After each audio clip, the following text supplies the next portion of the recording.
Welcome, everybody. Welcome back to our prayer journey. Today we're doing Isaiah chapter 5.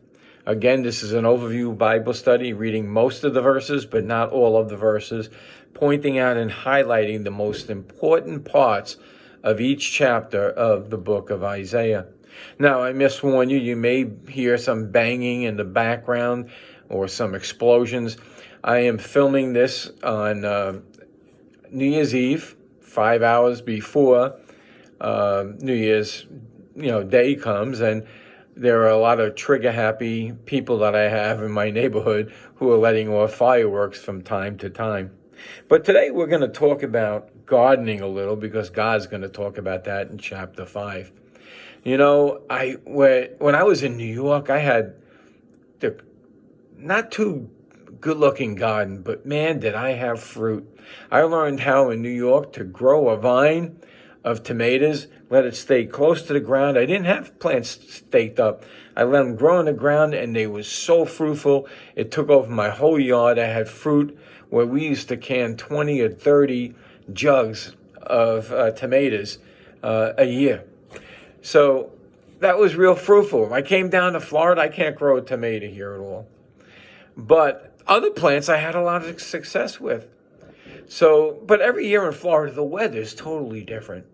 And so what happened is, that last year, the year before, I had a great garden, fruitful-wise. I had, plenty and abundance. And I got really enthused, and I started off early, and I started that gardening growing again really good early in the season. And then this is what happens in Florida sometimes. Sometimes, some years, every day, 2 o'clock rain. Before that, sun. And those are good growing years.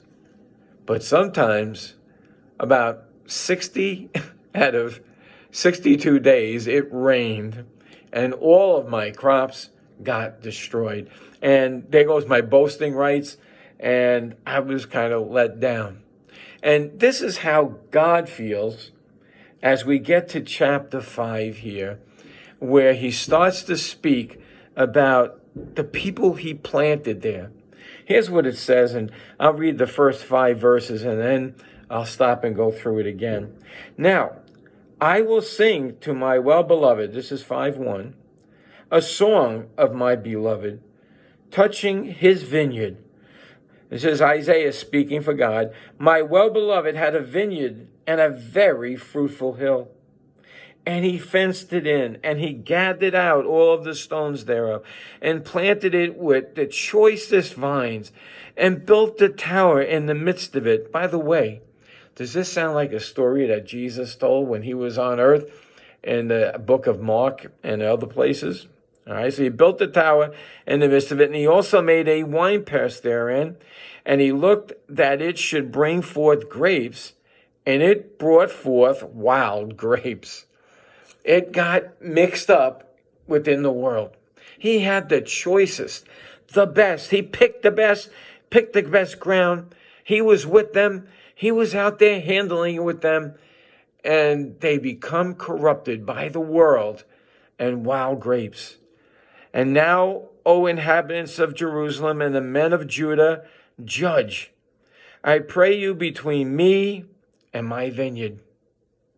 What could have been done more to my vineyard? He's saying, is there anything else I could have done? I went out and got the most expensive stuff for you, the choice stuff, and look what's happened. What could I have done? Wherefore, when I looked that it should bring forth grapes, it brought forth wild grapes. You can't bottle wild grapes. They're bitter. They're not consistent. You've seen it with wild fruit. If you go out and try to pick some wild fruits, they're usually not as good as the fruits that are grown on a farm because they were cared for. And that's what God's point here. Then in verse 5, and now, I will tell you what I will do to my vineyard. I will take away the hedge thereof, and it shall be eaten up and break down, and the wall thereof, and it shall be trodden down. Now, this year, with that rain that I was telling you about, it was kind of heartbreaking. It still hurts me a little bit here because for about 3 years, my brother passed away, and I made a memorial garden for him, and just to keep me remembering him. And it was all cactuses and pretty flower cactuses, and a couple of other type of wildflower that went with a succulent. And with the rain being so consistent, it got overgrown with weeds. It choked out everything, and it destroyed everything but a few of the cactus. And to get in there with all those thorns, I still have not fixed it because it's a lot of work. And what I decided I think I'm going to do is pretty much what God's doing here, what we're going to see. I decided I'm going to have to remove all those bricks that I have closing that garden and move it somewhere else where I can start afresh. And that's what God says here. And I will lay it to waste. I'm going to remove the hedges in verse 6, and I will lay it to waste. It shall not be pruned or digged, but there shall come up briars and thorns. And this happened to me, so I understand. I will also command the clouds that they rain no more upon it. Now, his vineyard is his people. His people are going to be judged. And as I have told you with Isaiah, these things didn't happen immediately. This is something that's going to happen a couple of 100 years down the road. And he is warning them, this is what is going to happen. But God, he always has a plan to restore a remnant and to make things new. So in verse 7, he goes, for the vineyard of the Lord of hosts is the house of Israel, and the men of Judah his pleasant plant. And he looked for judgment, but behold, oppression, and righteousness, behold, a cry. He was looking for good judgment among the people that he had given to them. Their own people they were taken advantage of. They did not love God above all things and their brother as themselves. They forsaked the ways of God. So in verse 8, we're going to go into a bunch of woes. Woe unto them that join house to house, that lay field to field, that there be no place that they may be placed alone in the midst of the earth. In my ears, saith the Lord of hosts, a truth. Many houses shall be desolate, even great and fair, without inhabitants. What does he mean by this? Well, here's what happened. They became a weed to the common people. They would buy up real estate. Oh, does this sound familiar? Buy up real estate, push the poor people out, and sell the real estate and resell the real estate and make money and neglect the people. And God's saying, okay, you want all this? I'm going to take it away. Then in verse 11, we're going to skip down. Woe unto them that rise up early in the morning, that they may follow strong drink, that continue until night, to wine inflame them. This is the same problem we got with our politicians this day, with our leaders this day. When you go to trade shows, most of them drink. I remember having to, travel to Taiwan and different places on my job, and they always offered you a drink, and I didn't join in. And these people would get drunk from morning till night. But this is God's people. These are people that should be getting up in the morning and talking to God, not drinking the devil's brew. You're not talking about somebody having a glass of wine here. What you're talking about is giving over morning to night this. Should God care for a people that don't care for other people? Verse 15, and the mean man shall be brought down, and the mighty man shall be humbled, and the eyes of the lofty shall be humbled. This is the promise to these people. But the Lord of hosts shall be exalted in judgment, and God that is holy shall be sanctified in righteousness. You see, it took 200 years, and I'm sure God deals individually with people who are taking advantage of other people. But Israel went in 65 years, I believe, and Judah in 200 years that were taken out.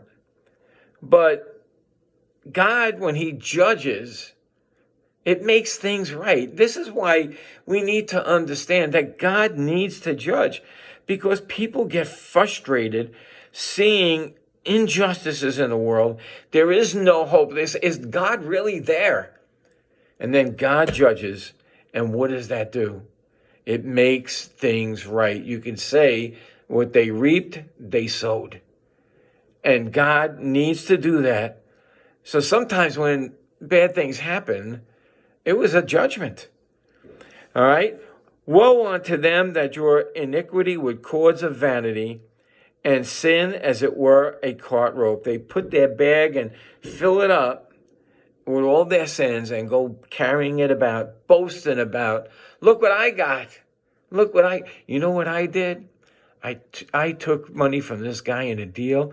I tricked him. I changed the balances on the scales, and I took him for his money. How about this in churches where you see people raking in money because they'll get you a blessing if you send money to church? Woe unto them. Then on verse 20, woe unto them that call evil good and good evil, that put darkness for light and light for darkness, that put bitter for sweet and sweet for bitter. Woe unto them in verse 22. Woe unto them that are mighty to drink wine, and the men of strength to mingle strong drink, which justify the wicked for reward, and take away the righteousness of the righteous from him. Therefore, as the fire devoureth the stubble, and the flame consumeth the chaff, so their root shall be rottenness, and the bosom shall go up to dust, because they have cast away the law of the Lord of hosts, and despised the word of the Holy One of Israel. You think you can get away with something. You think God does not see. There is a place made, and I pray really that no one would go to it, but there is a place made for people who do these things. You know, you read through this, and you know it's right. You know you see this in our world, and people will still say, you know, people are basically good. No, they're not. Absolute power corrupts absolutely. Remember that. Even you and me, if we don't stay close to the Lord and we get blessed, we can lose our testimony and our walk with God. Not our salvation, but we can lose those things and do damage. In verse 26, and he will lift up the ensign to the nations from far, and he will hiss unto them from the end of the earth, and behold, they will come down swiftly. What is he talking about here? God is raising up nations. They're going to come. It's not going to look like it's going to come fast. You know, today, even in our country, in a moment, another country can take over by just taking our internet away. If they were able to dumb our system out, there's no defense anymore. Everything is based on technology. What happens if that happened? And God's saying here with them, I'm raising up a nation that's going to take care of you guys. He's going to judge. And I am going to be right in my judgment. And people are going to look and say, God was right to judge. Last verse of this chapter. And in that day they shall roar against them like a roaring of a sea. And if one look unto the land, behold darkness and sorrow, and the lights is darkness, and the heavens thereof. There is no hope in that condition. Now, we're going to go to chapter 6, and when we do, this is very interesting when we come back and get together. So join me with it, because Isaiah, probably somebody challenged him and said to him, you know, how do you get off prophesizing these things. Now, he probably prophesied things that came about locally, but he's making these prophecies hundreds of years out. So next week, we're going to see, or next video, we're going to see how Isaiah got called to the ministry. So until then, may Jesus increase as we decrease.